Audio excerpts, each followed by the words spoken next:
নমস্কার, আমি অমিতায়ু জানা। আমার মা মিসেস মৈত্রেয়ী জানা, ৬৯ বছর বয়স। লাস্ট ৬ দিন ধরে আমরা জিবিসিএইচ হসপিটালে ভর্তি আছে মা। আর মায়ের লেফট সাইডের নি রিপ্লেসমেন্ট হয়েছে। তো মা হসপিটালের প্রত্যেকটা স্টাফ এবং সিস্টার এবং ডক্টরের কেয়ারে অত্যন্ত স্যাটিসফাইড এবং they are very caring and responsible. They are always here all the time 24 hours whenever we need them. And এবং ওরা খুবই ভালোভাবে কেয়ার করেছেন এবং আমার মা খুব ভালো আছেন। অপারেশনের পরের দিন থেকেই প্রত্যেকদিন ফিজিওথেরাপিস্ট এসে দুবেলা করে আমার মাকে হাঁটিয়েছেন এবং মা ভালোভাবেই রেসপন্স করছে ট্রিটমেন্টে। এবং আমরা জানতে পেরেছিলাম এই হসপিটাল এবং ডক্টর জেবিসিএইচ এর ডক্টর জয়দেব ব্যানার্জি চৌধুরীর কথা আমার কলিগের কাছ থেকে।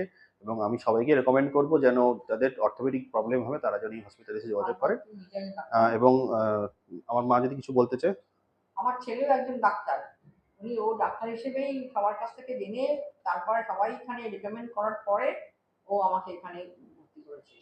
সবাই একজনকে রিকমেন্ড করেছে সেই ডক্টর জয়দীপ ব্যানার্জি চৌধুরী। ওকে, ধন্যবাদ।